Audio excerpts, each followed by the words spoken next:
ओम शांति। आज 14 मई 2021 है और आज के बाबा के साकार रूप से चले हुए मधुर महावाक्यों को स्पष्ट करेंगी आदरणीय आशा दीदी। ओम शांति दीदी। ओम शांति। बाबा ने कहा, मीठे बच्चे, अभी तुम शूद्र घराने से निकल ब्राह्मण घराने में आए हो। बाप ने ब्रह्मा मुख से तुम्हें अडॉप्ट किया है, तो इसी खुशी में रहो। ये खुशी कि हम शूद्रपन से निकल आए। शूद्र को कक्षा वाला शूद्र वाला है, कास्ट वाला शूद्र नहीं है। वो है एकदम निम्न प्रकार के। कहाँ रॉयल्टी है सोल कॉन्शियसनेस की और कहाँ बॉडी कॉन्शियसनेस। शूद्रपन। बॉडी कॉन्शियसनेस में क्या देख रहे हैं? नाम, रूप, रंग, ये सब देख रहे हैं। और उसमें देखो तो ब्राह्मण बने, शिव बाबा के बच्चे बने, तो हम क्या देख रहे हैं?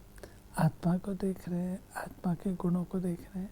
तो वो बिल्कुल निम्न प्रकार की चीज़ और वो बिल्कुल सर्वोच्च प्रकार की चीज़।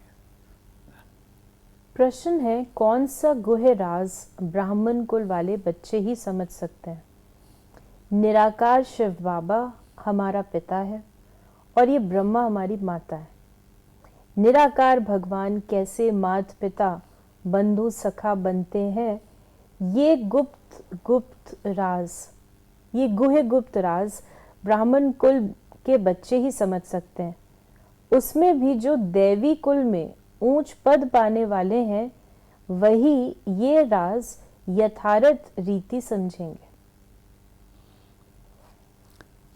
बाबा कहते हैं कि हर प्रश्न हर बच्चा अटेंड नहीं करता, उसकी अपनी शक्ति होती है। दैवी कुल का बनना ये भी हर एक के अपने वश की बात नहीं है। कोई कहते हैं हम तो इसमें ही संतुष्ट हैं, इतना हमें मिला, इतना ही काफ़ी है, हमारे लिए पर्याप्त है। और कोई कहते हैं नहीं, मेरा 1 नंबर भी नहीं घटना चाहिए, आधा नंबर भी नहीं घटना चाहिए, आधे नंबर से भी बहुत कुछ फ़र्क पड़ जाता है। तो प्यारे बाबा ने हम बच्चों को ये समझ दी है, हर आत्मा के अपने संस्कार हैं, वो आपके कहने से बदलने वाले नहीं हैं। उसको दैवी कुल में आना ही नहीं है, आना है उसको क्षत्रिय कुल में, वैश्य कुल में, तो पुरुषार्थ भी नहीं करेंगे। इसलिए अपने आप को संतुष्ट रखो। हर आत्मा अपना अपना पार्ट प्ले कर रही है, हर आत्मा अपने अपने रीत से पढ़ाई पढ़ रही है। जो पढ़ाई पढ़ेंगे उस अनुसार उस कुल में जाएंगे। तो ये राज बाबा ने कहा कि जो देवी में भी ऊंच पद पाएंगे, कुल के हैं, देवी कुल में भी जो उच्च पद पाले हैं, वही समझेंगे। वही सारे समझ सकते हैं, सारे ये नहीं समझ। हर एक को समझने की जरूरत भी नहीं है ना। जो ऊंच पद पाने वाले वो अथॉरिटी वाले होंगे ना। लेकिन जो ये जो बेसिक ज्ञान की बातें हैं, ये तो बेसिक चीजें हैं सिस्टर। बेसिक ज्ञान हम किसको कहते हैं? आत्मा परमात्मा, इसको बाबा की नज़रों में थियोरी है, नॉलेज, फिलॉसफी है। बेसिक ज्ञान बाबा धारणा को कहता है। ये कौन समझता है? अगर हम ये समझते हों तो क्या हम सदा आत्म स्वरूप के अभ्यास में ना हो, आत्मिक स्थिति में ना हो?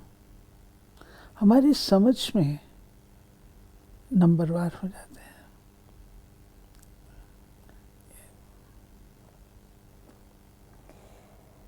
बच्चे बैठे हैं, समझ रहे हैं कि हमारा बाप दादा आया हुआ है।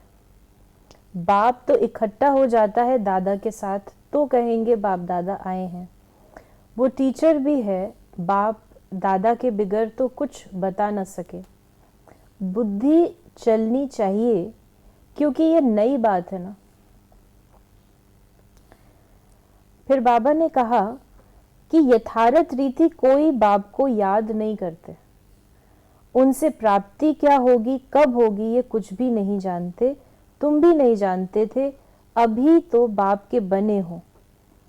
तुम जानते हो हमको शिव बाबा ने ब्रह्मा द्वारा अपना बच्चा बनाया है। फिर बाबा ने कहा कि आत्मा शरीर द्वारा पाठ बजाती है, भिन्न भिन्न नाम रूप देश काल से। आत्मा एक शरीर छोड़ती है तो सारा परिवार ही बदल जाता है।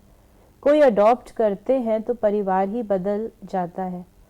माता पिता जिससे जन्म लिया उनको भी जानते हैं। तो बाबा ने कहा यहाँ तुम शूद्र घराने से निकल अब ब्राह्मण घराने में आए हो। ब्रह्मा तन से तुमको अडॉप्ट किया है। तुम तो ब्राह्मण कुल में आ गए। ये बातें शास्त्रों में नहीं लिखी जा सकती, ये समझाया जाता है, लिखने से कोई समझते नहीं।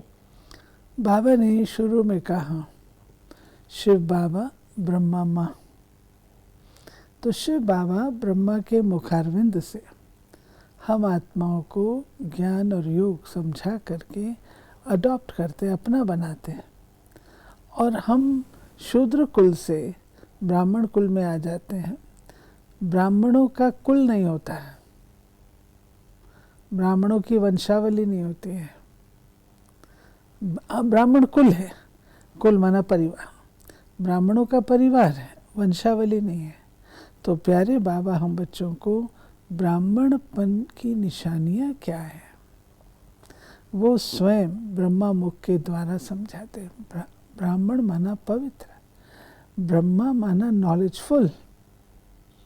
तो हर बात की नॉलेज जब हम ब्राह्मण होते तो होती है, अन्य किसी भी वर्ण में हमको नॉलेज नहीं है। नए मनुष्य के लिए तो ये समझना बड़ा मुश्किल है, और यहाँ रहने वाले भी कोई किसको इतना भी समझा नहीं सकते।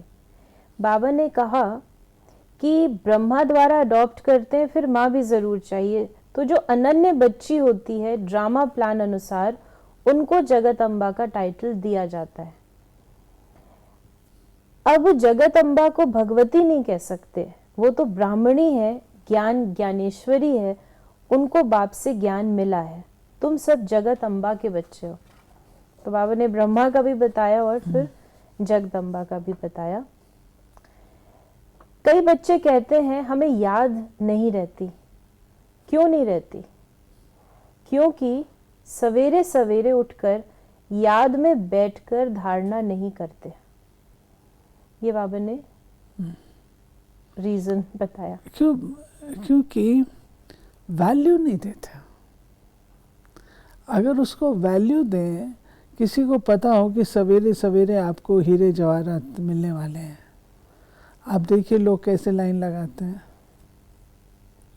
और सवेरे सवेरे आपने ये कमाने हैं, कमाने का टाइम यही है, उसमें नंबर 2 हो जाएंगे।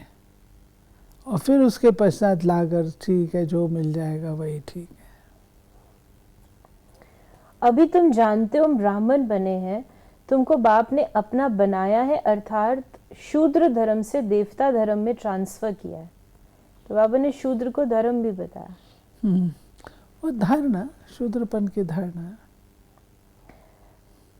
सब एक रस तो समझदार बन न सके, समझदार भी चाहिए, बेसमझ भी चाहिए। तो बाबा ने कहा बहुत समझदार तो जाकर अगर सारे समझदार हो जाएं तो राजगद्दी में रोला पड़ जाए, इसलिए नंबर वाइज होते हैं। बाबा ने कहा कि यहाँ तो कितने जज वकील ढेर हैं, इतना कारोबार में फर्क है। सतयुग में क्या होता है ये किसको पता नहीं। कोई से पूछो इन लक्ष्मी नारायण को जानते हो? जैसे बिरला है, बहुत मंदिर बनाते रहते हैं, तो कोई अच्छा बच्चा हो उनको चिट्ठी लिखे। लक्ष्मी नारायण के मंदिर तो बहुत बनवाते हो, इन्हों को ये राजधानी कैसे मिली? जबकि सतयुग से पहले कलयुग था। ये बाबा कहते उनसे सवाल पूछो, उनके पास कोई आंसर नहीं। कोई छू मंतर से ऊपर से थोड़ी देवताएं उतर आते हैं। ज़रूर शूद्र से देवता बनने में बीच में कोई समय रहा होगा, काल रहा होगा, वो है संगम काल, जिसमें ब्राह्मण बनते हैं। और ब्राह्मणों को ही द्विज कहा जाता है, 2 जन्म लेने वाले, एक शारीरिक और एक दूसरा ज्ञान का। और ब्राह्मणों को ही ज्ञान सुनने और सुनाने वाला कहा जाता है। तो वो पीरियड बीच में गुल कर दिया। तो बाबा आकर के हम बच्चों को इसकी समझ दे करके कैसे शूद्र से तुम देवता बनते हो। देवताओं ने तो कोई से लड़ाई की नहीं होगी, लड़ाई से कोई विश्व के मालिक बन नहीं सकते। यहाँ लड़ाई चलती है हथियारों की। तो बाबा ने जैसे पहले कहा कि जो क्रिश्चियन धर्म वाले हैं आपस में मिल जाएं तो आपस में प्रीत रखें तो विश्व के मालिक बन सकते हैं। बुद्धि कहती है ये आपस में मिल जाएं तो मालिक बन सकते हैं, परंतु सतयुग में किंग क्वीन तो कोई बन ना सके। अगर ये 2 पावर्स मिल जाए तो ये ले सकती हैं राज्य, लेकिन वो सिस्टम में नहीं है। क्यों? योग बल के द्वारा राज्य है, तप से राज्य है, युद्ध से राज्य नहीं है, तप से राज्य।